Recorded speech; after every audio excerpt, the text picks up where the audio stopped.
Who am I speaking to right now? Cameron. My name Cameron. is Cam Buford. Hey, it's Peter Rosenberg. I'm hanging on my man Cameron Buford. You got some good questions today. I'm a Dolphin fan. There's always room for improvement. I'm more a fan of boxing. Boxing is my main sport. All we want to see every year are the best two mothers getting in the ring and getting on. I got some of this for you. Goodness. For me? Yeah, just for you. Think about it like this: the promoter pays the fighter pays the manager. Okay. So the manager works for the fighter, and the fighter works For the promoter. Okay. So you are lifting weights currently?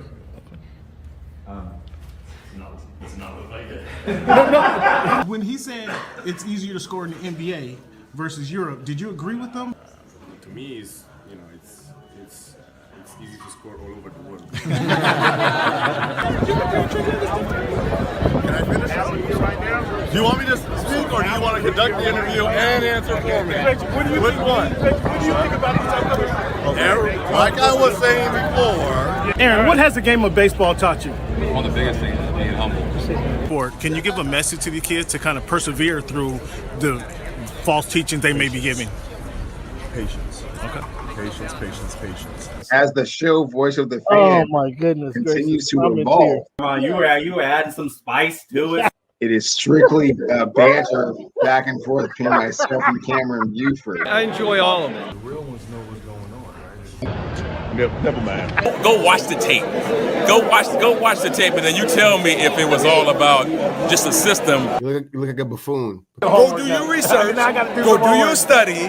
I'm not caught up to you guys yet. I do I'm real surprised at that, Cam. Hey, come here. It's okay. It's okay.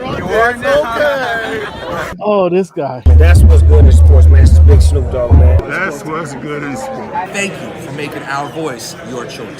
If you haven't told your girlfriend about the show, tell her about the show. If you haven't told your boyfriend about the show, tell him about the show. If you haven't told your cousin, your uncle, your grandfather about the show, let everybody know about the Voice of the Fans podcast. Hey, man, thanks for making our voice your choice. You know how we do. Yeah.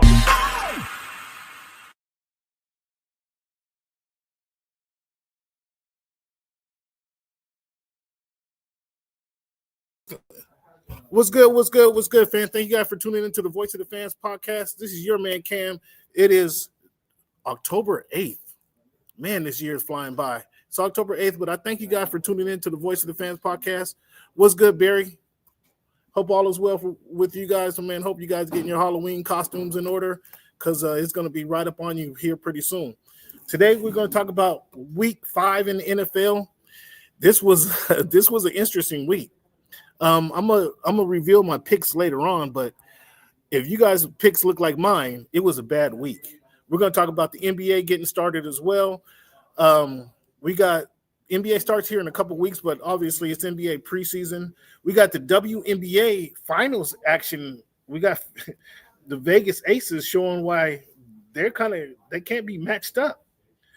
Evans, they got role players. Evans, Lloyd, is making their presence felt and giving Phoenix a hard time. I have Phoenix pulling it out here. They're down 10 on their home court with in the fourth quarter. I had Phoenix. We got 5.5 minutes to go. I had Phoenix in this series winning this game, but nonetheless they're not able to pull it out. So we're gonna talk about this. We're gonna talk about that as well. We got boxing to talk about. We got this week in history to talk about. We got this week in the NFL to talk about. Some big games we had in this NFL week was funny, man. This NFL week was funny. I'm gonna go ahead and get this out the way.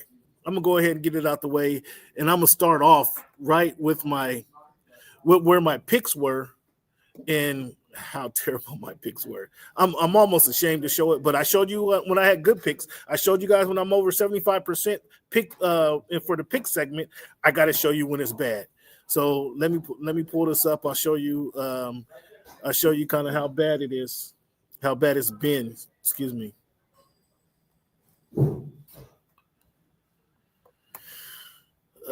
Can you see this? Can you see this? Okay, here we go. I'm gonna bring it up here. So I'm getting right to it, fans. Getting right to it. Look at this week I had. My goodness. The Dolphins, I had the Dolphins over the Panthers. The Panthers shut them out. They put up 30 on them and then let the Dolphins finally score. I had the Rams over the 49ers. We had the 49ers backup quarterback come out and beat Sean McVay and the Rams. I had Minnesota. They won the game. The Colts is proving that they're still strong. They beat up on the Raiders.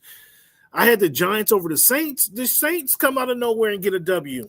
Big weekend. The Giants kind of let things go. Dallas, if you have if you got Dak on your fantasy football team, you're probably going to win your fantasy football league because Dak is playing out of this world. He's just putting up points, and defense is putrid. So Dak is putting up 40 points a game. But they beat the Jets as expected. The Broncos beat the Eagles. I didn't see that coming. There was a couple of people who picked the Eagles. I did not see, who picked the Broncos. I did not see that coming. I thought the Eagles were to a point that they just learn how to win, and they just win these tough games. But the Broncos have one of the top 3 defenses in the league, and they were able to slow down Hurts, and if Hurts isn't using his wide receivers, I mean, they're going to be in trouble. And they only gave Saquon Barkley the ball 6 times. He only rushed the ball 6 times in that game. Eagles got some work to do to straighten things out. I picked the Baltimore over the Texans. I should have picked the Texans in that game because Baltimore's injuries just didn't give them a chance. Their quarterback, their linebackers, the quarterback. So I should have picked the Texans in this game, and they routed the Baltimore Ravens. I picked Arizona 7.5 over the Titans. They let the Titans get their first win of the season. It was a couple of fluke plays. Do you guys think the coach should have been fined $100,000 for punching the players? I mean, did he punch him or did he slap him in the chest? Now the dude got on shoulder pads, so it wasn't like he squared up and socked him in the chest with nothing. He was frustrated. He was pissed off. You would have been pissed off. I would have been pissed off if the dude drops the ball before reaching the goal line. And why would you drop the ball before reaching the goal line, dude? Get into the end zone. Get some. That's where the cake is. That's where the frosting is. Get in the end zone and then celebrate and do what you want to do, what you need to do, etc. So that was a letdown. Again, I just wanted to show you guys my picks and put them out there instead. I'm not trying to hide them from you guys. So the Titans and the Cardinals was a wild game. The Buccaneers and the Seahawks was a wild game. The Buccaneers came up here to Seattle and just had a shootout with the two quarterbacks, journeyman quarterbacks who kind of found a team. Darnold found his team last year. Baker found his team a couple of seasons ago, found the Tampa Bay Buccaneers a couple of years ago. But these two teams, once teammates in Carolina, now they're facing each other as the starting quarterbacks. Darnold played good. No ifs, ands about it. Darnold did play good. And right up until the fourth quarter, right up until the final minutes of the fourth quarter when he threw an interception. Now, it's interesting. A lot of Seahawks fans, the defense did give 38 points. They did give up 38 points. Yes. Okay. But the offense needed shoulder to load, and Darnold had 3 touchdowns, I believe. He responded in that game. He threw good in that game for 3.5 quarters. In the fourth quarter, he didn't finish the game. And a lot of Seahawks fans is like, oh, it's not Darnold's fault. Oh, he was slinging the ball. Oh, this. Guys, if the guy throws an interception late in the game, you got to put it on him. You can't continue to sugarcoat life for Sam Darnold. But this is the life of Seahawks fans. The Lions throttled the Bengals as we expected. I had the Chargers over the Commanders. The Commanders travel across country, take on the Los Angeles Chargers with Harbaugh, with Herbert. But Herbert's offensive line, he lost John Oates and Rashawn Slater. Both of those guys, both of his tackles, they've been moving around.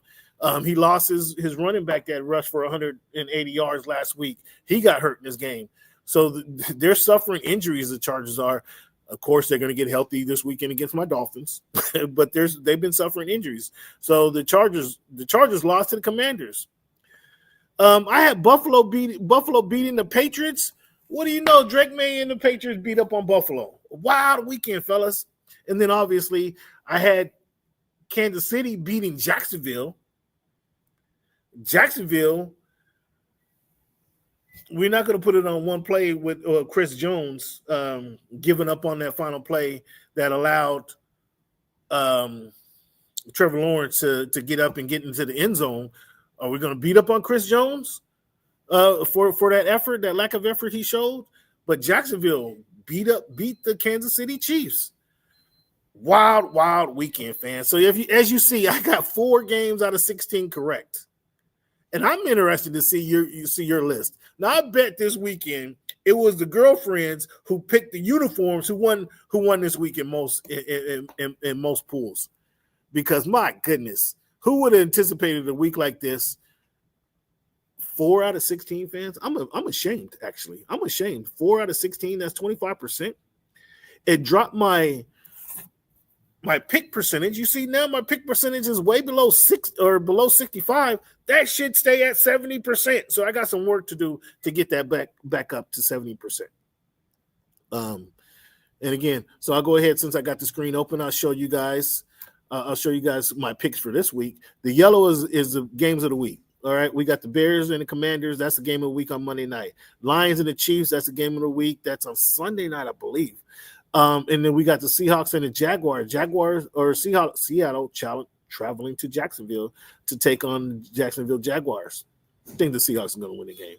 But I got the Chargers mollywopping. I'm surprised it's only a 4-point spread, but I got the Chargers mollywopping the Dolphins. The Eagles over the Giants. They're going to get right. The Broncos play the Jets. That's a 7.5-point spread. The Cardinals play the Colts. Indy by 7. Arizona, what you think about that? Indy by 7. Arizona's been losing 1-score games this season. Can they get that lead? Can they get it? I think that's a good bet, actually. Arizona plus 7. I think I would take that one. The Patriots play the Saints. Who cares? The Browns play the Steelers. Now, that's a great divisional rivalry game. Flacco might play this game. We'll see. But the Steelers, due to the collapse of the Baltimore Ravens, the Bengals' injuries, the Browns' ineptitude, the Steelers are in a position to win this division. This is not what I anticipated 5 weeks ago, but here we are. Early in the season, we see teams get hurt, teams not playing up to their capabilities, and the Pittsburgh Steelers, Mike Tomlin, and Aaron Rodgers are staring at a division championship if they can just play consistent football the rest of the season. Because Baltimore's not coming back. The Bengals are coming back. With Flacco, without Flacco, with Burrow, without Burrow, the Cincinnati Bengals will not be in contention for the AFC North. And the Browns they're unless they play Shador. I don't think that Dylan Gabriel is going to be that guy. I predicted that by week 6, this week here, Shador will be starting for the Browns. Pretty close. They're gonna start Gabriel for his second start of the season, and then we'll see what's happening after that. The Cowboys are going to put up numbers. So if you betting the Cowboys, to just bet the Cowboys and over, and I bet you'll win some money. They're giving the Cowboys -3 over the Panthers.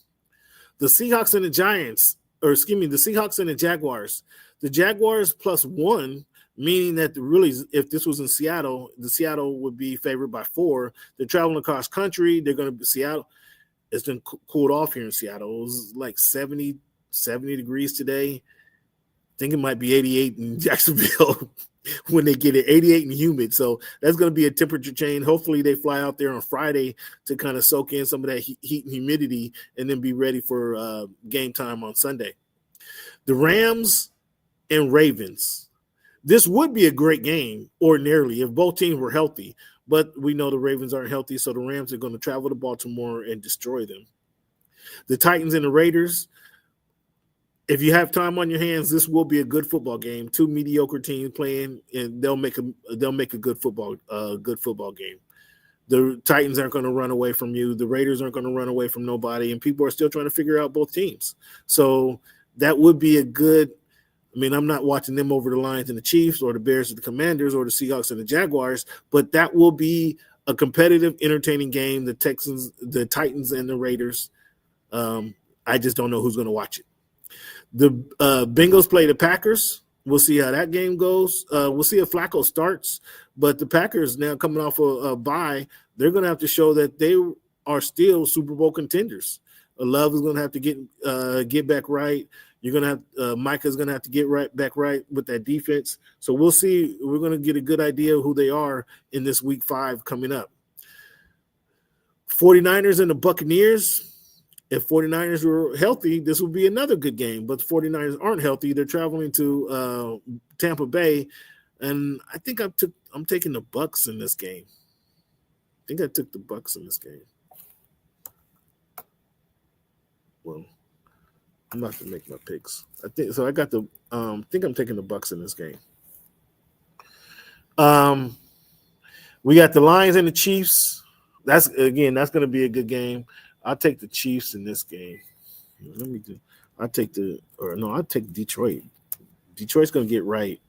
I got Buffalo.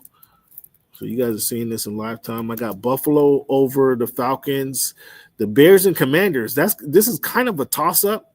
It really is a toss-up. The Commanders 3-2, Bears 2-2. Oof. I think I'm gonna go Washington in this one. They had a big win last week. Maybe they're back on track. Tampa Bay in that one. Green Bay is gonna beat the Bengals. That's my anticipation. Titans and Raiders. I'm gonna take Las Vegas because they're gonna be at home. The Rams. I got the Rams.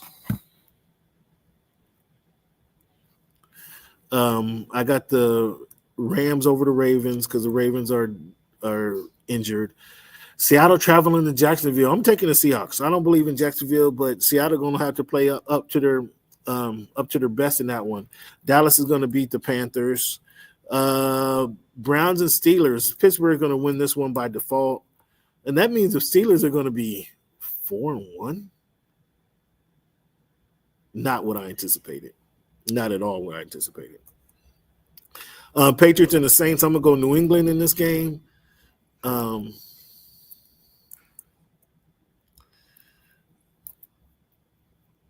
Cardinals and the Colts. I'm going Indy in this game. Indy has proven that they're a factor this season. They're a good team. Denver and the Jets. I'm going Denver. Philly and the Giants. I'm going Philly. And the Chargers and the Dolphins. That's easy. I'm going Chargers. It's going to be an easy win for them guys.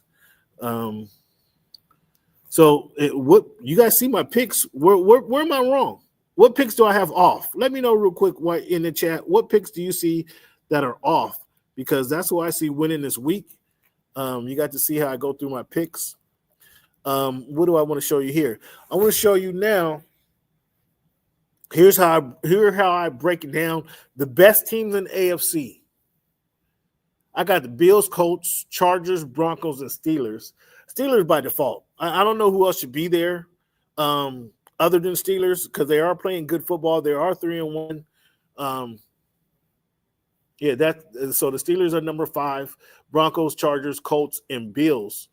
In the NFC, I do probably because they won the championship. Do I have Eagles over Lions? They both had the same record. Buccaneers coming in next. I got the Commanders and the Rams following up. That's my top 5 in the NFC, top 5 in the AFC. Now my top 5 in the NFL is Bills, Lions, Eagles, Chargers, Colts. Now I got the Colts. I got the Chargers over the Colts because I believe in the Chargers more. Hopefully they can get over their injuries, get their players. Well, they're not going to get Alt back. They're not going to get Slater back.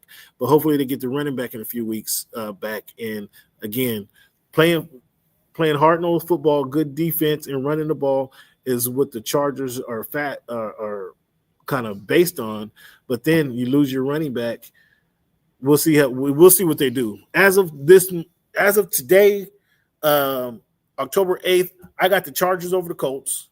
I got the Lions over the Eagles, and I have the Bills leading the pack in the NFL. Where do I have it wrong, fans? You guys let me know where I have it wrong. Help me out. I need some help me out. I'm listening to you guys. I'm all ears. Hit me up on the chat at underscore voice of the fans on Twitter. Hit me up on the chat on YouTube, H&B Media. Either way, hit me up. Let me know what you guys think, because I just broke down last week, this week's picks, and I gave you my supremacy rankings. I'm eager, fans, to know where you guys think I got it wrong. Help me out. I can take construction criticism, so help me out. That's what I wanted to share with you guys this week. I'm going to go back, kind of sped through that. I'm going to go back and talk about some of the things that happened last week in the NFL and see if I can get your evoke a response. Is Emeka Egbuka already the best receiver in the NFL? Now, I know we got Jefferson. Now, I know there's Chase. Who else? I know there's Devontae Adams. Where do you have Emeka Egbuka? Emeka Egbuka, you can't just say he's a rookie, so he's number 28. Emeka Egbuka is the go-to guy for the Tampa Bay Buccaneers. And dare I say he's a top 5 wide receiver already in the NFL? Fans, again, correct me where I'm wrong. I need your feedback. I'm eager for your feedback. But Emeka Egbuka is balling this week, 163 yards against a defense that was again a good defense, a pass. They got a good pass rush. They got good cornerbacks, a good secondary. Their star cornerback was out. However, the defense has been really good all season. And also, Emeka Egbuka is the first rookie with 25 plus catches and 5 TDs in his first 5 games. Nobody's done that. That's how special he's been. What do you guys think? Is he that special? You guys tell me. That's what I think. But is he that special? The Jaguars beat the Chiefs. I think we all were surprised by that. Trevor Lawrence, 54 yards rushing in this game, 2 touchdowns. Devin Lloyd had a 99-yard pick 6. He third interception in 2 games. That was pretty impressive.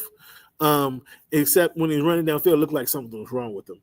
It looked like there was an issue somewhere with a foot, his back, his ankles. But he did he got into the end zone, so kudos to him. The Lions pounded the Bengals.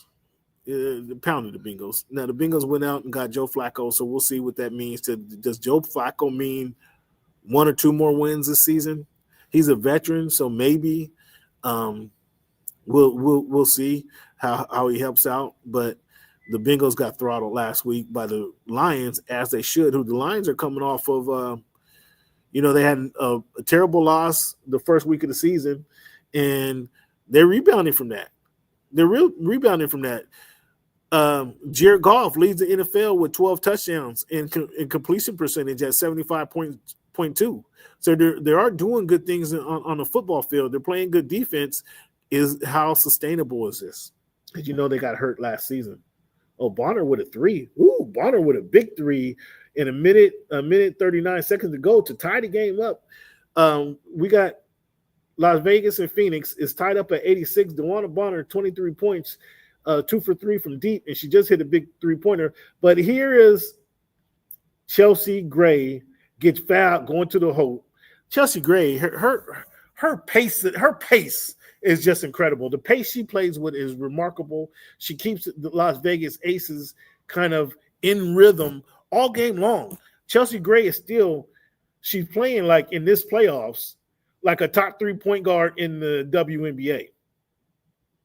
Obviously, Skylar Diggins is out there. You got Paige Becker's out there. She misses the free throw.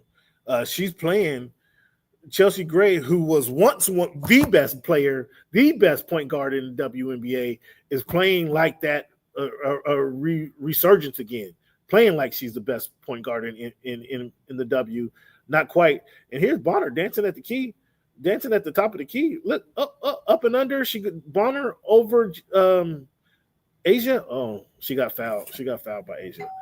Impressive.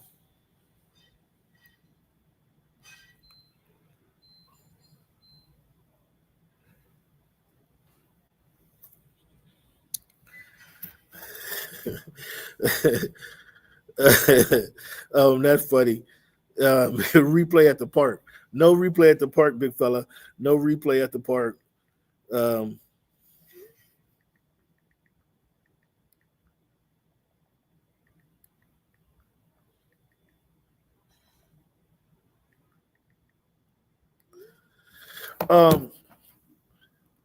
that wasn't a foul. Bonner playing good ball right now. So we got a couple minutes left. The Aces, they're up 2 on. Oh, Bonner got fouled. She's shooting. With 1 minute to go, Bonner goes. She makes her first free throw, bring it into a 1-point game. 1 minute to go. It's 88-87, Las Vegas, with 1:01 to go in the game. DeWanna Bonner at the line. She's trying to tie it up with her second free throw, and she ties it up with 1 minute to go in the WNBA. Game 3 of the WNBA Finals. We have Chelsea Gray bringing it up. Again, Chelsea can't be stopped. Her pace of play is so impressive. But Jackie Young has been killing these Mercury. Evans has been killing them. But she's on it. Oh, good pass. Oh, Asia Wilson lost it out of bounds. She passed it to her driving to the hoop. She lost that out of bounds with 40.3 seconds to go. The Phoenix Mercury have a chance to take a lead against the Las Vegas Aces. This is a big game because the Aces are leading the series 2-0. Again, with 30 seconds to go, they have Bonner at the top. Where's Satu? Where's Satu at? I don't see Satu even on the court. Alyssa Thomas goes. She gets a shot off, but she misses it wildly. She doesn't get the rebound. Where the heck is Satu? I don't see Satu out there. Now I've been kind of prepping for the show. So did Satu get hurt? I don't know. I'm sorry, fans. I can't tell you. I just see she's not on the court right now. So 5 seconds to go. The Las Vegas Aces are going to get a final shot. 5 seconds ago, it's tied 88 in the game. I don't see Satu even on the bench. I don't know what happened to her. I don't know, fans. I'm struggling. I'm sorry, fans. I'm sorry. I'm just trying to give you guys a rundown of what's happening, and I don't see Satu out here, and I'm kind of concerned. I haven't been. It's been on in the background while I'm prepping for the show, and I don't know if she got hurt or she in. That has to be it. I'm seeing if I see her on the bench. I don't see her on the bench. Let me see some stats. Oh, she's on concussion protocol. Okay, so that's why she's out. So she's been out for a minute. Let me see the stats. Let me see. Satu Sabli. She played 31 minutes. She got 24 points, but she went out. She ain't played none of the fourth quarter. So that was a man. Satu, she was a star too. I thought Satu was going off. Kansas City and Jacksonville. We talked about Trevor Lawrence. Getting the score. Tell me, guys. Tell me. I didn't watch the Monday Night Football. I didn't watch much of the Monday Night Football game. Is Travis Hunter? Is he getting are the Jacksonville Jaguars getting their money's worth from Travis Hunter? Travis Hunter has played 60% of his plays he's played on offense. Should he be playing more on defense? Here's AJ Wilson going to the hoop. She pulls up she hits a jumper with 0.1 seconds on the goal. She hits the jumper from the elbow, 1 second on the 0.1 second on the clock to put the Las Vegas Aces ahead by 2 points. The Mercury ain't going to come back and win 3 games in a row. Man, that was a big bucket. This was a big game. Las Vegas, 1.1 seconds on the clock. All it can be is a tip in. That's all it can be is a tip in. They can't pass the ball around. So It looks like they're taking it on the head tonight. A'ja Wilson gets the ball at the free throw line, takes a jab step, pulls up at just below the elbow, hits the back of the rim, and it rolls in. She's on Bonner. This was just an MVP style shot over Bonner and AT. She gets the roll, and that's kind of a finals win right there. Because, again, they're not going to win. The Mercury is not going to come back and win 4 in a row. I don't see the Aces losing 4 in a row. Official review, what the heck are they reviewing? Or reviewing a foul? Or they're probably reviewing for time on the clock. They're A'ja Wilson, 34 points tonight, 14 rebounds, 11 for 20 for shooting, over 50% shooting. So awesome game by her. But again, they put 3 seconds on the clock. Can they get? I know in the NBA you need that 0.4 seconds like Derek Fisher had when he beat the Spurs years ago. But there's 0.3 on the clock. The only way they can win is by tip in my guesstimation. The only way they can win is by a tip in. So we'll have to see what kind of play they have set up. Bonner is the tallest player, I guess.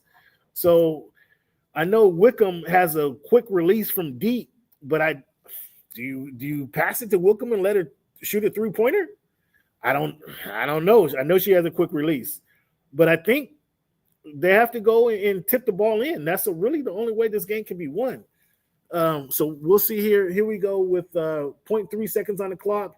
Las Vegas Aces up by 2. We have AT Alyssa Thomas passing it in.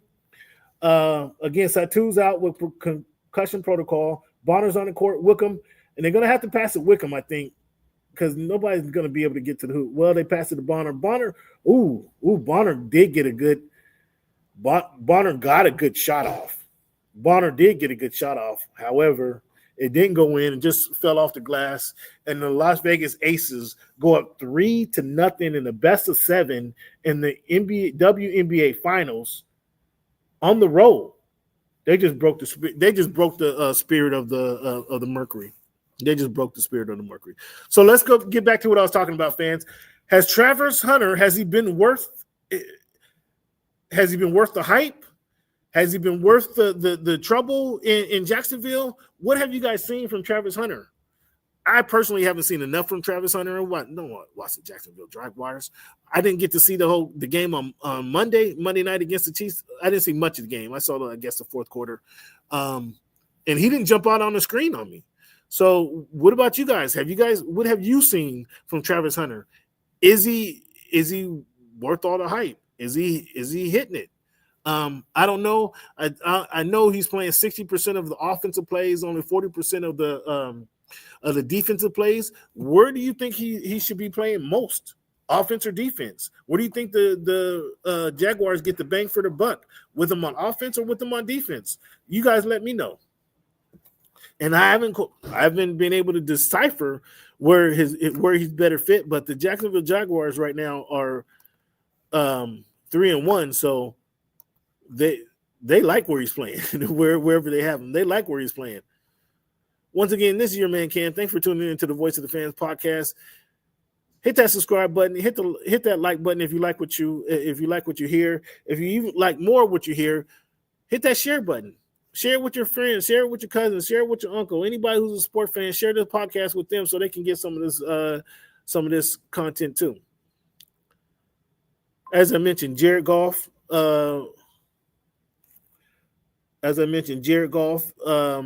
Leads the league in passing. 2-1. Nathan Luke's 2-run single helps lead the way as Toronto knocks off the New York Yankees in 4 games in the ALDS and advance to the American League Championship game, knocking off the Yankees. That's interesting. I enjoy that. The Broncos and the Eagles. The Broncos had a comeback win over the Eagles. Denver outscored the Eagles 18-0 in the fourth quarter. What do you guys see from do you believe now in Bo Nix? Do you believe now in Sean Payton? Or do you just not believe in the Eagles? I think this was a kind of a loss that the Eagles needed. When you win ugly, like the Eagles have been winning ugly, you have a tendency to believe everything's okay because you win, as the Chiefs did last season. They won a lot of close games, but when you actually lose, you have to look at yourself in the mirror.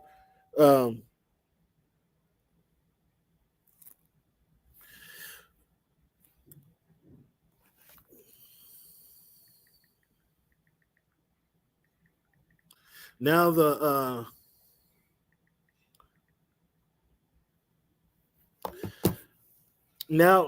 Eagles have to come back and win.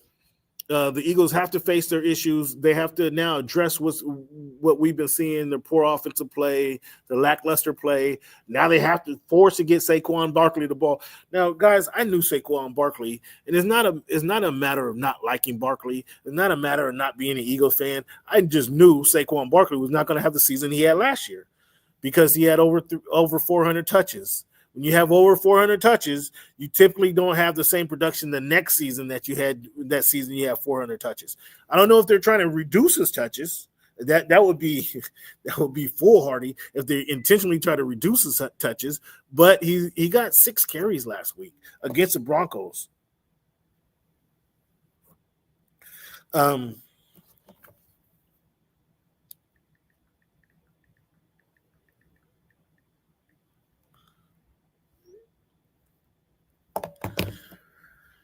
The Eagles now have to face kind of their issues. Their defense, are they having defensive woes? Is the quarterback, does he not pass the ball? He's not taking enough chances throwing the ball. Whatever they see as their issues, they're forced to face them now with that loss to the Broncos, because the Broncos came back and win. Credit Bo Nix for being a gunslinger. If you have him on fantasy football, that was a good pickup because Bo Nix is a fantasy quarterback. The Patriots beat the Bills.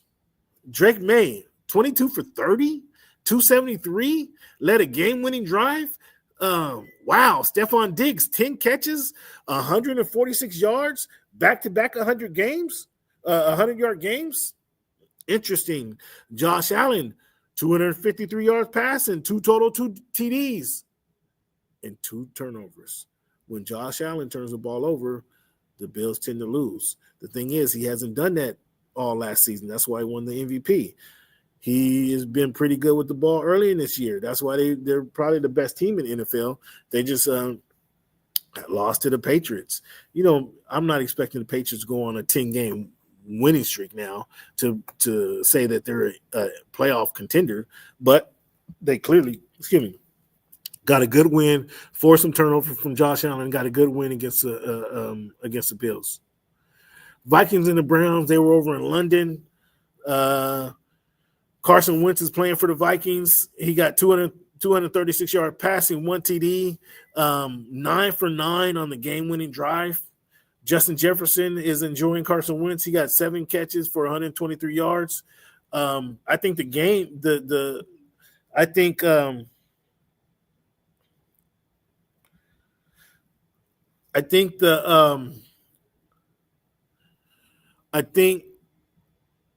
the Cleveland Browns, Quinshon Judkins was the story of that game. 23 carries, 110 yards. Guys, I picked him up on my fantasy. I think he was one of my fantasy final draft picks on the fantasy squad. After week 1, I was going to cut him. I literally was going to cut him. Said to settle down. I didn't make any moves like the first 3 weeks. I want to see how things played out. And now he's the bell cap back for the Browns. So I'm glad I need a running back. I'm glad I have him and the running back from Detroit, Gibbs. Like, that's a decent combination. I'm 4-0 with that combination. So 5-0, with that combination. So I'm happy with it. The Panthers beat the Miami Dolphins. Bryce Young came back from a 17-point deficit. Rico Dowdell ran for 199 yards against the Miami Dolphins. How embarrassing is that? You lose to the Bryce Young led Carolina Panthers. Dolphins, blow it up, man. Why is Chris Greer? How does Chris Greer still have a job? I mean, come on. Blow that thing up. They stink out loud. Chris Greer, Ross, fire Chris Greer. Fire your head coach. I'll come in. How about this, Ross? I'll come down there and I'll coach the team the rest of the season. Okay? You pay me $1 million and I won't even take a buyout. So you get rid of Mike McDaniel. I can't do no worse than him. I can't do no worse than Mike McDaniel. That's for sure. The squad is 1-4. Okay, I can lose consecutive games. Come on, give me. Dolphins ought to be ashamed of themselves. The Saints, Spencer Rattler gets his first win, gets his first start, and then wins the game. He hits Rashid Shaheed for an 87-yard touchdown. Spencer Rattler, are you drafting him in your fantasy squad? Is he ready to go? It was the Giants. But it was the Giants. We'll leave it at that. The Cowboys beat the Jets 27-6, their best win of the season. Held Jets to the 3 points in the first half, nothing in the second half. Good way to go, Cowboys. Beat somebody real. The Titans beat the Cardinals in a kind of a crazy, bizarre game where, again, as I mentioned, the dude dropped the ball at the goal line, would have gave him a 27-point lead. Instead, it went out the goal line and gave the Cardinals a chance, gave them life, or gave the Titans a chance to come down and score, which they did, gave them life. They finished off the game. Cam Ward led two fourth quarter drives, touchdown drives that resulted in their win. So kudos to Cam Ward getting his first W. The Titans beating the Cardinals. The Cardinals, they probably should be blowing that thing up here too pretty soon. Because I don't see the combination of Kyler Murray and Marvin Harrison taking them anywhere far. The Commanders beat the Chargers 27-10. Jaden Daniels returning from injury dominated the game, and the Chargers injuries. The Chargers go home for another tough competition this week. They go to Miami for, they're gonna have to deal with the heat, the elements. So we'll see how they should beat Miami, but we'll see how things play out because they have to fly. I don't know if they stayed in the East Coast and just flew south to Miami. Who knows? Joe Flacco got traded to the Cincinnati Bengals. How much did this change their fate, if at all? Is Joe Flacco a needle mover at this stage of his career? Can Joe Flacco lead the Bengals into a 4 or 5 game winning streak? Can he help the Bengals until can he keep the Bengals afloat until Joe Burrow comes back? That's going to be interesting to see. That's going to be an interesting note. Can he do that? Who knows? Omari, we talked about this, or I mentioned this earlier. Omari and Hampton were put on IR. The Chargers, they got an infirmary going on. Their rookie running back is hurt. Khalil Mack is out with a dislocated elbow. Joe Alt, Rashawn Slater, both out. Significantly impacts their game. Like, you have your number one pass rusher, your two of the best top 5 tackles in the game are out, and then your hot shot running back is out. They're gonna have to figure out they're gonna have to manufacture some wins. And then finally from the NFL, I mean, nobody responded, but what do you guys think about Travis Hunter's impact? Is he having the impact in the game that you thought he would have? I didn't know what to expect from him. I didn't know how they were going to play him. Again, I don't watch a lot of Jacksonville, but those of you who watch the Jacksonville Jaguars, what type of impact have Travis Hunter had? Now they're 3-1, so I haven't seen him return a interception for a touchdown. I haven't seen him get into the end zone. But what is the impact that he has? If somebody want to let me know, let me know. We ran through our picks from last week. Got 4 picks correct in my pick segment. That's embarrassing. It's actually embarrassing, fans. But because I brag about my 72% percentage. I had to show you guys what led to my what was it last week 25% pick percentage. Really soured my numbers. So I gotta be really strategic this weekend to bring those numbers back. Do you guys agree with my top teams in the AFC, top teams in the NFC, and the top teams in the NFL? Do you agree or disagree? Who do you guys have as the top team in the NFL? That'd be interesting to know. All right, guys, the NBA season is right around the corner. Right around the corner in the NFC, we have the NBA. It doesn't look like there's going to be a resolution to this Kawhi Leonard, Steve Ballmer saga that they got going on. It doesn't look like there's going to be a resolution before the season starts or even before the NBA All-Star game. So Ballmer will get to parade around Inglewood. Not parade around Inglewood, but he gets to show off his building and have a big party, and he gets to host a party for the NBA, the All-Star weekend this year in February. Unless something comes down. What do you guys think? Is something coming down? Will they be penalized before the season starts? I doubt it. Doesn't look like it. I don't even think not Roger Goodell. I don't even think Adam Silver really wants to penalize Steve Ballmer, but he's going to be forced to have some type of reaction. What that's going to be, when that's going to be, it's looking like it's going to be at least the second half of the season, meaning Ballmer is going to have his party in Inglewood in February. And he's going to be able to host a party in Inglewood, so kudos to him. We just watched the WNBA finals. It's the first time it's a best of 7 series. The Aces are up 3-0. I kind of walked y'all through how they got the lead, and I mean it was a close game today. They won by 2 points, but what we saw in the final seconds of the game, Asia Wilson hit a jumper with 0.3 seconds on the clock. Phoenix called a timeout. Phoenix, when you call a timeout, you're able to advance the ball. We know this from the NBA and obviously WNBA, college basketball. When you call a timeout with seconds on the clock, or you're able to advance the ball, you have that option to advance the ball. I think the reason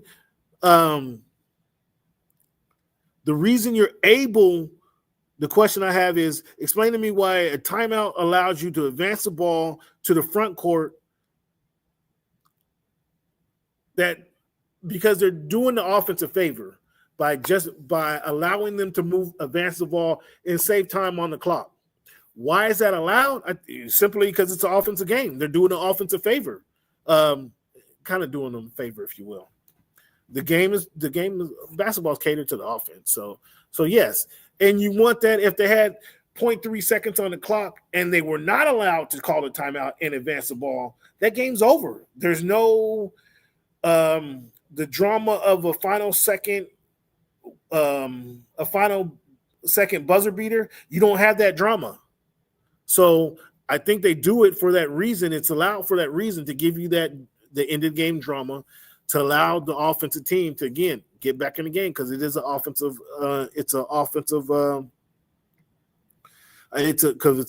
sport.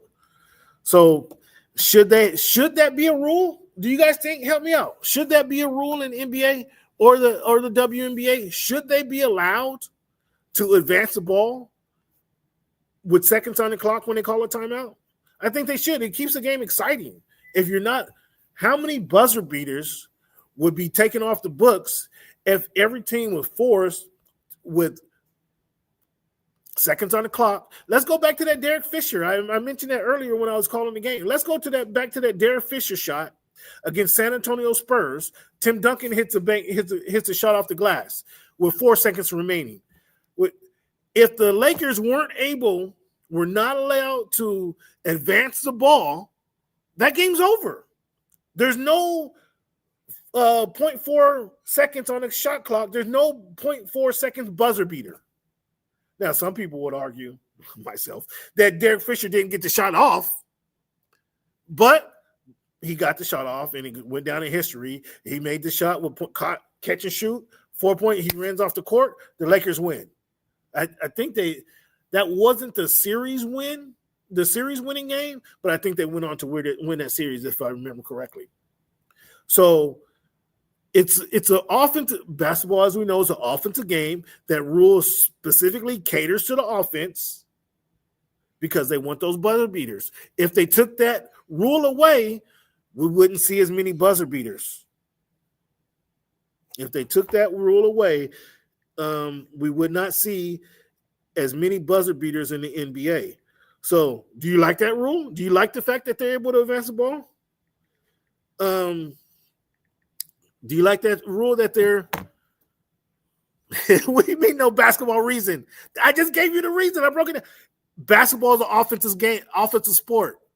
That rule allows for more buzzer beaters. You take that rule away, you don't have these buzzer beaters. You don't have the Derek Fisher 4.4 second shot to beat the San Antonio Spurs. You don't have that. You take that rule away, you don't have the Aces, or excuse me, the Mercury don't have a chance to finish up to equal a game-winner buzzer like Asia hit.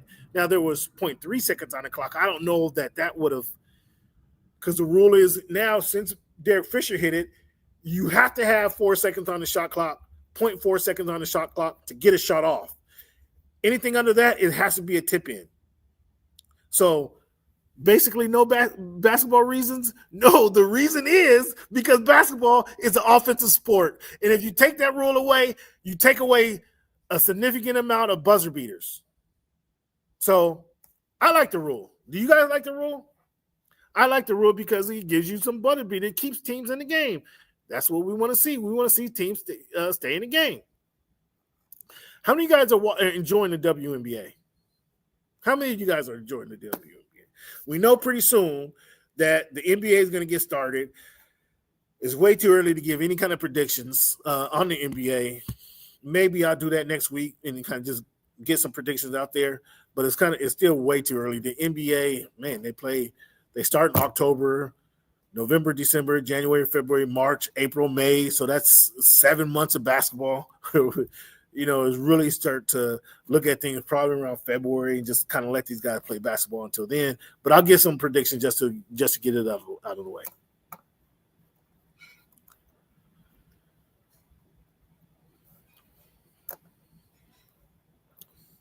Oh boy, what if I have a timeout in football? Should I be able to change where I place the ball for a field goal? They do. If you think about it, they do. They run a play where the quarterback will kneel, or they'll give it to their running back, and he runs to the right. If that's where the kicker likes to kick from on the right side, they'll run a play. The quarterback will kneel. So they do that in football. They already do that. Should you be able to change where you place the ball for a field goal, like from the hash mark, just by calling a timeout? No, you got to run a play because the ball, if you run to the left, the ball's going to be on the left hash. If you run to the right, the ball's going to be on the right hash. So, I mean, that's kind of embedded in the game. They run a play. Yes, you got to run a play. But in NBA, is different. You call a timeout. You advance the ball. You have a chance to score easier. Now, everybody doesn't do it. Some teams, when they're ahead, they call the timeout. They keep the ball in the backcourt because now they know they're going to burn time getting it up the court. So it's strategery either way you look at it. So I have a bunch of stories and storylines to follow. When thinking about the NBA, here, I'll give you a touchdown. How much better do the Spurs get this year with their with Wemby in his third year, Castle in his second year, De'Aaron Fox, who De'Aaron Fox injured. I don't know that he's going to start the season. How much better will the Spurs get? How long will Chauncey be the coach of the Blazers? I gotta get down to Portland to see some of these games. Maybe I'll get down there for opening day. But is Chauncey? I don't know. I do not know. I know they have some pieces. I know Portland has some pieces. And they stunk it up last year. If Chauncey can't get these guys in the playoff contention, that might be it for him. What do you guys think?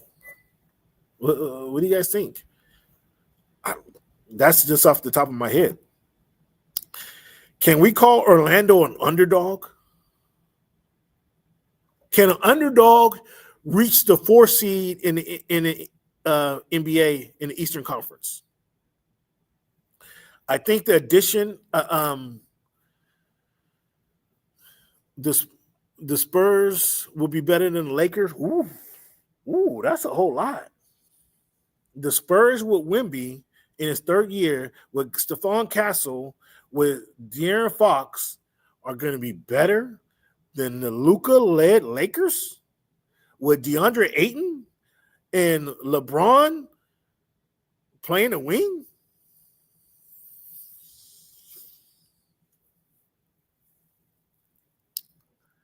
I don't know about that one. I'm going to have to hold on to this one. I'm going to have to screenshot this one, SB. I'm going to have to hold on to this one. I'm going to have to hold on to that one. The Spurs, fans, do you guys agree with SB? The Spurs will be better than the Lakers? If the Spurs had Chris Paul, if the Spurs had still had Chris Paul to coach these guys and ensure that they're feeding Wemby, I'd agree with that. But now, I don't know where De'Aaron Fox fits in. I like De'Aaron Fox in Sacramento.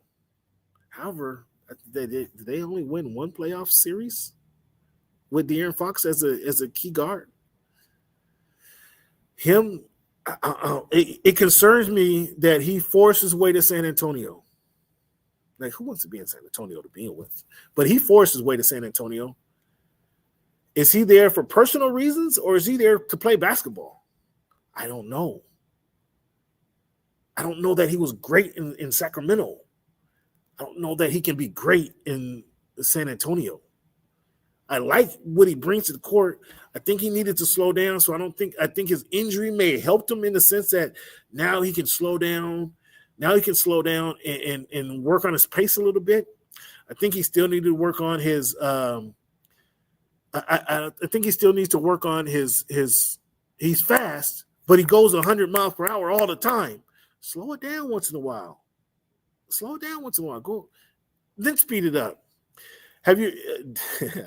I have heard of Dylan Harper. Actually, yes, I have, sir. Thank you very much. Dylan Harper's solid. Is Dylan Harper starting over? Is he starting over Stephon Castle? Is he starting over De'Aaron Fox? If De'Aaron Fox is injured, that's a good spot for Harper to come in, and now you have the backcourt of Harper and Castle. Like, that's a good backcourt. I think that's a good young backcourt. But you have the veteran De'Aaron Fox right there. I think because you have that veteran, the veteran's going to have to get in the game. But I do like I do like Harper and I do like Castle as their backcourt of the future, if you will. But right now with De'Aaron Fox on the team, he's going to have to see some time. Now, if he's injured till February, that's a great situation for the Spurs because now Harper not only plays, he gets to play and get the rhythm of the game with Castle. He gets to develop some chemistry with Castle and Wemby, obviously, and Sohan and the rest of those guys. So, yes, I've heard of Dylan Harper. Do you have Dylan Harper starting over Castle? Do you have Dylan Harper starting over De'Aaron Fox? I certainly don't. But that's something that, again, that's another thing we can visit. Will the Milwaukee Bucks be better than a 4 seed? And if they don't get to that 4 seed, that means that Giannis is already looking.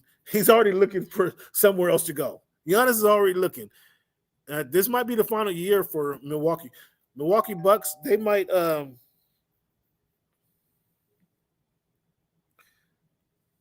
Milwaukee Bucks Milwaukee Bucks might. I don't know what they're going to be doing.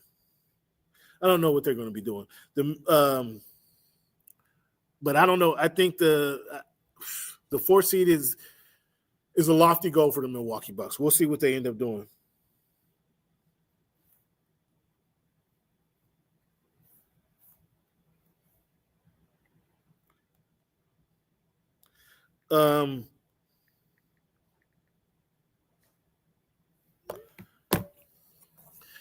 So can the Thunder and the Timberwolves? Well, can the Thunder handle being hunted now that they're, now that they won, everybody's going to be coming after them? Can they handle that? The thing I like about the Thunder is the roster hasn't changed. They're still young guys, so they still have that energy. A lot of guys, they got paid. They paid some of their stars. Will they still have that hunger? I believe they will because they're a young team. A lot of people doubted them last season. So I believe they're still OKC Thunder will still be hungry. They'll be able to handle being the hunted. Can the Timberwolves get back to where they were? Can the Timberwolves get back to the finals like they were a couple years ago? That's a big question. Obviously, last year they had some challenges.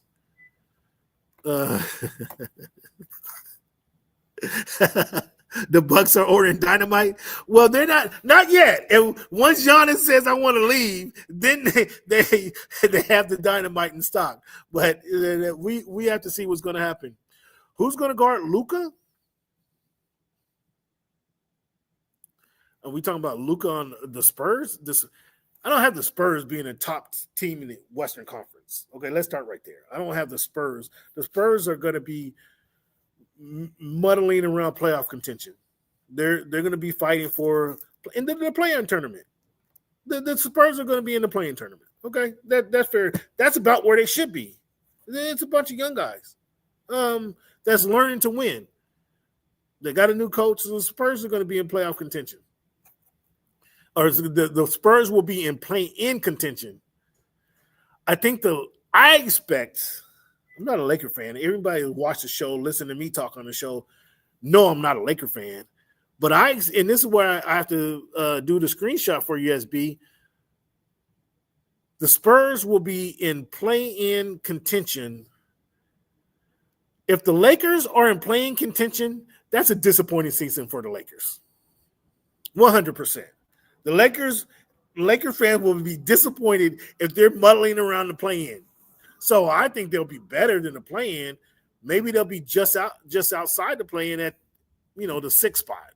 That's about where I think they'll be. Who's going to guard Luka? I expect skinny Luka.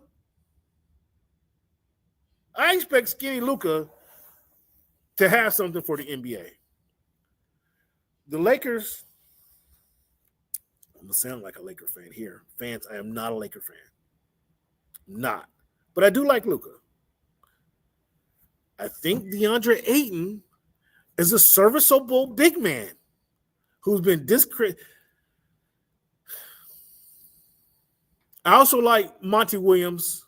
Whatever beef him and Monty had in Phoenix, kind of shame on Monty. And Monty knew that because he tried to apologize. He tried to walk all this criticism back of DeAndre and for the next season. So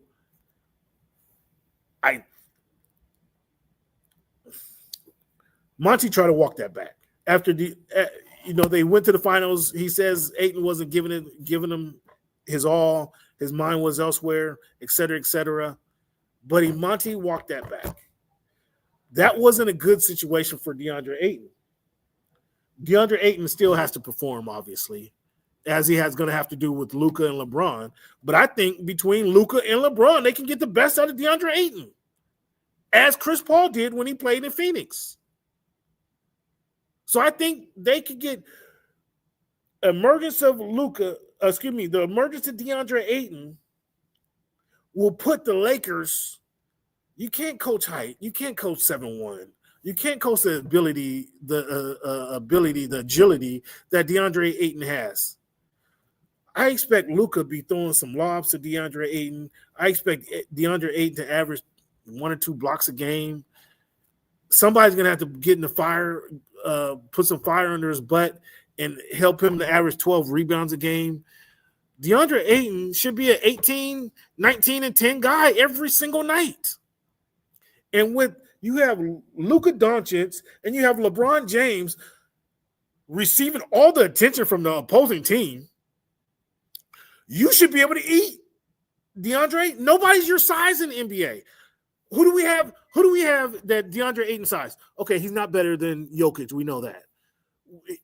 Wemby is not going to stay down low to guard Ayton. So, okay, what big man, 7-footer, can really contend with Ayton?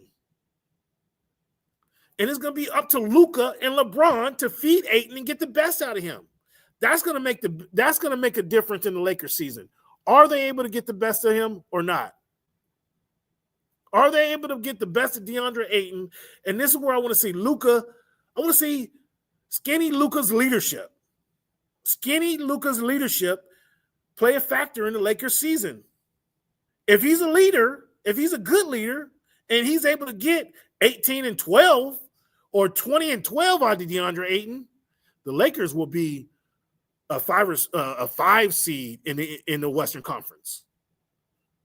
If they're not, if he's averaging 13 and 6, yeah, they will be down there with the Spurs. They're going to be every team in the West is going to be able to contend with Luka Legend, LeBron James, and DeAndre Ayton. Come on, man, cut it out. There are few teams that can contend with that. Every team in the West is not able to contend with that. Come on, man, cut it out. Cut it out. We'll go just for shits and grins. I'm gonna go down the list right now. Let me go down the list. I wasn't prepared to do this, but I got this dude is hyping me up right now. This dude is really getting me going. So we're looking at the Western Conference. The Western Conference, right? All right, there's no records. So in the playoffs, already in the playoffs, Minnesota, right? OKC, right? Dallas be? Well, no. Minnesota, OKC, Houston. We got the Denver Nuggets. Okay, those are four teams in the West. We got the Los Angeles Clippers, who is not a bad squad. So that's 5 teams in the West right there.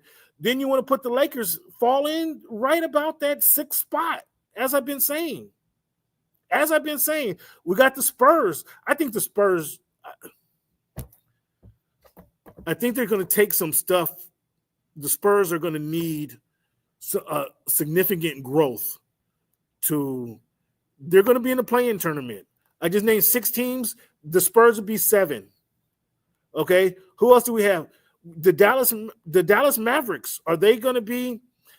Is Kyrie coming back? Anthony Davis. What do we say? Anthony Davis wearing goggles and Cooper Flag. Are they going to be good enough to get the Dallas Mavericks to the 8th seed? I think they could get to the 8th seed. Kyrie and Anthony Davis alone. Then you throw in Cooper Flag. I think they may be better than the Lakers.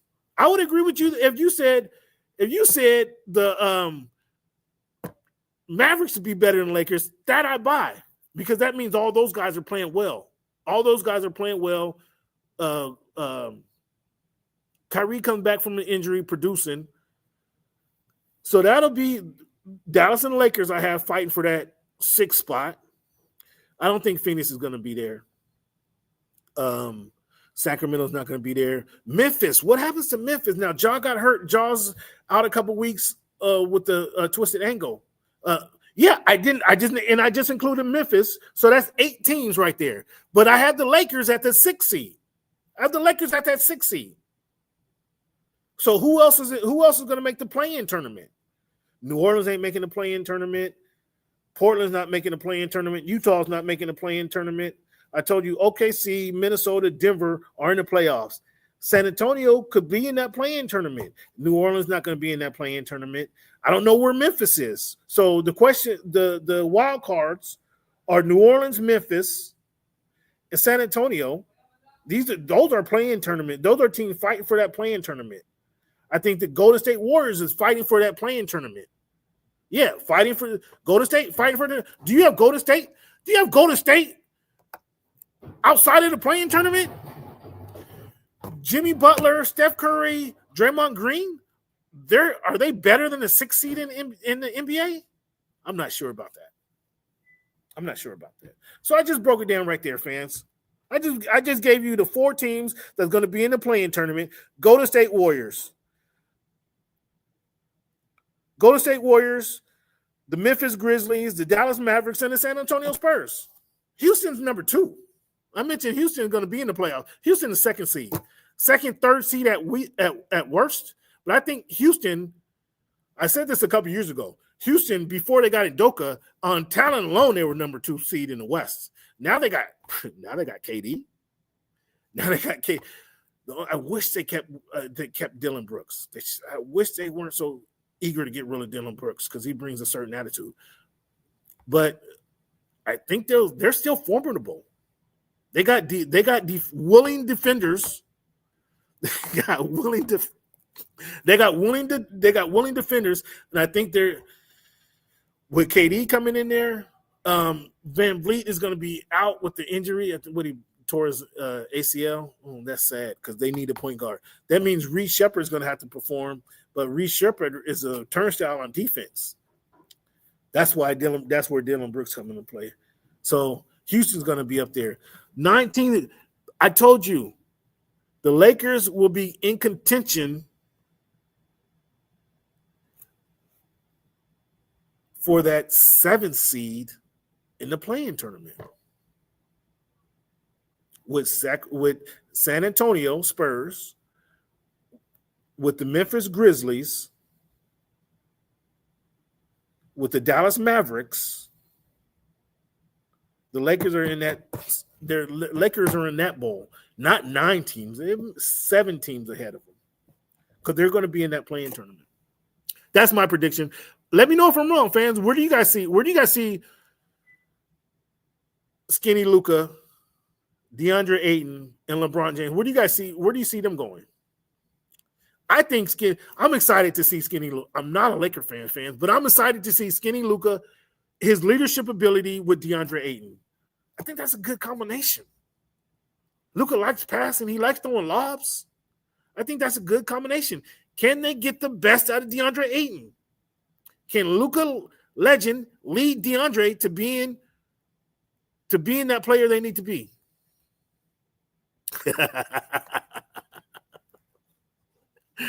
This guy. Since you put it that way. But the West has gotten better. So it's not like the Lakers is the West has just gotten better. So it's not like they're resting on their laurels. It's just the West continues to get better.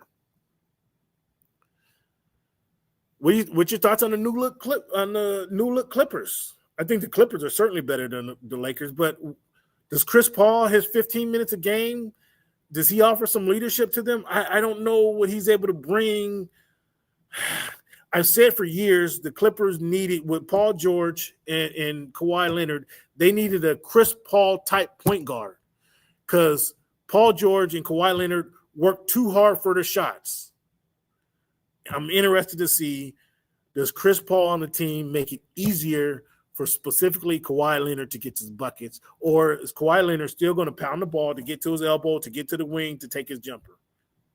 Is that I don't know. It's going to be interesting. I like to think that he's going to accept the ease. He's going to accept the ease that Chris Paul brings to him getting easy buckets. We'll see how that works out. We'll see if Chris Paul's even on the court that long to help him get those easy buckets. But Chris Paul's going to mean a lot to guys like Jones.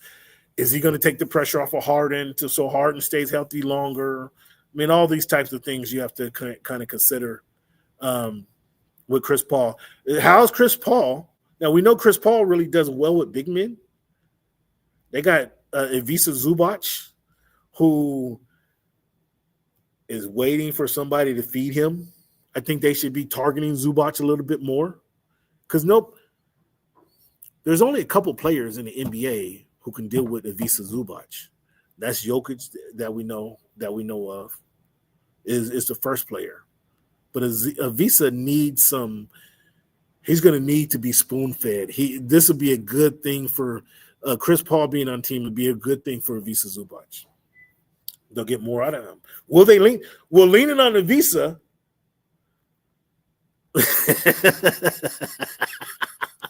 No time. Chris Paul won't be getting any time.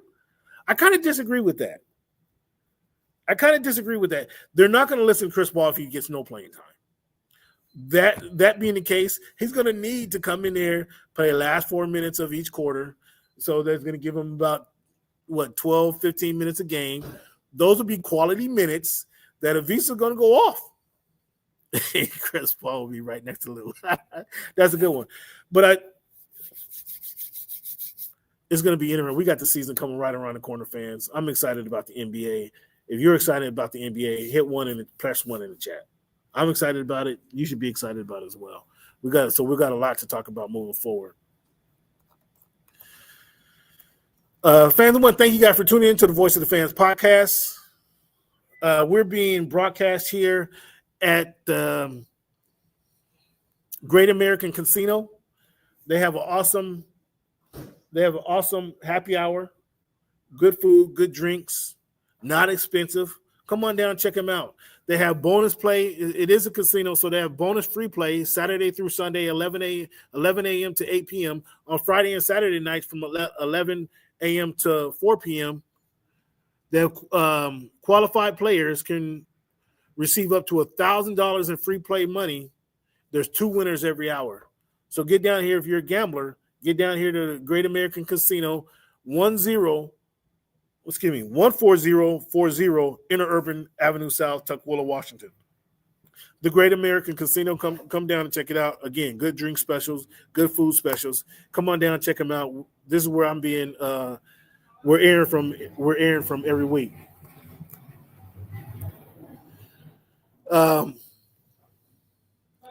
Fans, this week in history, I'd like to talk about this week in history, give you guys a history lesson on some of the things that happened in America. Not really a lesson, just kind of raise awareness, I'll say, of what's going things that happened in America that we shouldn't be so easy to forget. September 30th, 1962, James Meredith enrolls at University of Mississippi, become the first African-American student admitted to the segregated institution. His enrollment, protected by federal marshals, marked a pivotal moment in civil rights movement, where they had to have the federal marshals come to dude's aid for him to go to school. That was ridiculous, guys. October 1, 1960, Nigeria gains independence from Britain, becoming a sovereign nation. The milestone inspired Pan-African movement and strengthened ties to African Americans and African liberation efforts. October 2nd, 1967, Thurgood Marshall sworn in as the first Black U.S. Supreme Court justice, breaking a major racial barrier in American judiciary history. So 1967, 5 years before I was born, a couple years before my brother was born, we had Thurgood Marshall sworn in as the first Black U.S. Supreme Court justice. That took over 100 years for that to happen, fans, if you guys are familiar with the timeline of America. October 4th, 1976, Barbara Jordan became the first African-American woman to preside over a legislative session in the U.S. House of Representatives. That was 1976. October 6, 1966, the Fisk Jubilee Singers began tour to raise funds for Fisk University. The performance helped preserve African-American spirituals and introduce them to a global audience. October 7, 1993, Toni Morrison wins the Nobel Prize in literature, becoming the first African American to receive the honor. In 1993, she's the first African American woman to win the honor. Her work illuminated the Black experience with poetic depth and cultural resonance. And very impressive, Toni Morrison, 1993, to win the Nobel Peace Prize.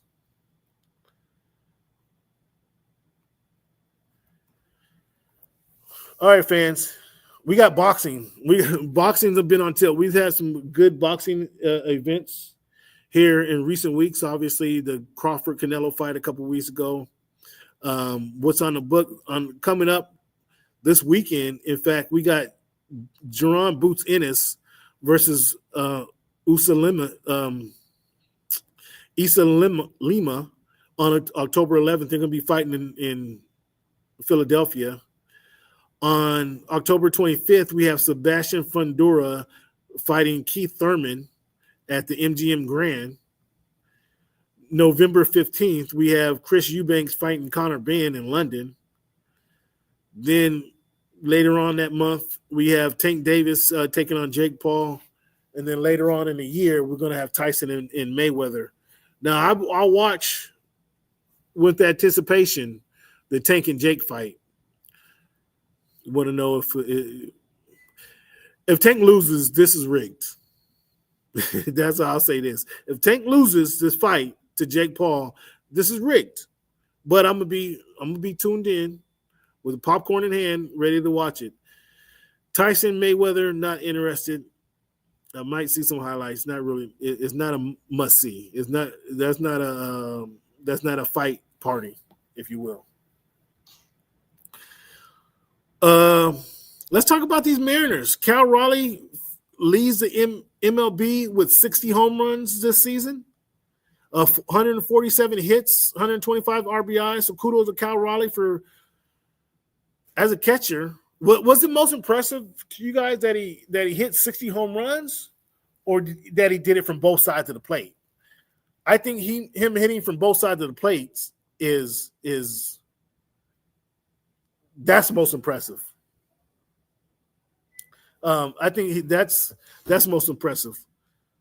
But so he got 60. I don't know that he's going to win the MVP. A lot of New Yorkers, they even though they go down early in the playoffs, there's going to a lot of be New York love for the Aaron Judge to win the MVP, to beat out the big dumper for AL MVP.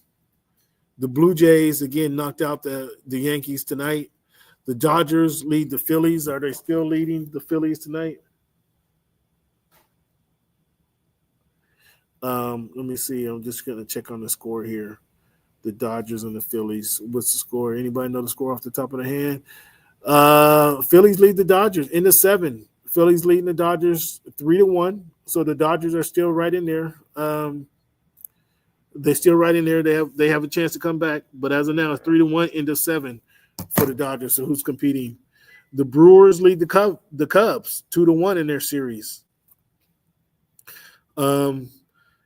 I asked you who the AL MVP is. Is there any doubt who the NL MVP is? Is there any doubt that it's Shohei Ohtani, the greatest player we've seen play baseball in our lifetime? Is there any doubt on that? I don't think so. We'll see what others have to say. Fans, again, I want to thank you guys for tuning in to the Voice of the Fans podcast. Ran a little long tonight, but I really, truly appreciate those who participate in the show. Hit that subscribe button. Hit that like button. Hit that share button. If you really like what I do, hit that share button, fans, and let your friends and family know about the podcast. One thing I want to leave you guys, I enjoy giving you guys the This Week in History, because it speaks about our past that kind of those are things that are forgotten. So I like talking about that. I love talking about the NFL. I could talk hoop all night long. But also, I'm a big guy of quotes. I like quotes. I like to give you guys a quote that you can kind of sink your teeth into and carry on through the rest of the week. The quote I have for you guys tonight is, it's an old Chinese proverb. The gem cannot be polished without friction. nor man perfected without trials.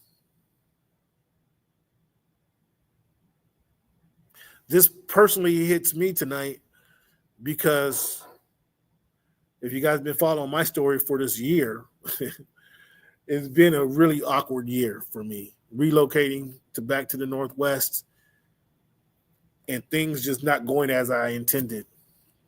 There's been a lot of trials since I've been up here. So the gem cannot be polished without friction, nor man perfected without trial. So we're going to go through life. We're going to go through things in life to protect us and help us be better prepared for the next set of hurdles in our life.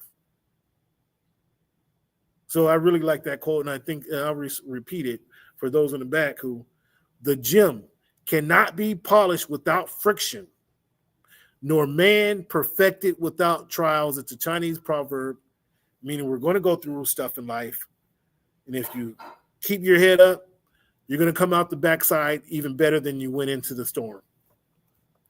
So I want to thank you guys for tuning into the Voice of the Fans podcast. This is your man, Cam. Hit that subscribe button, hit that like button, hit the share button, most importantly, to share it with your friends and family.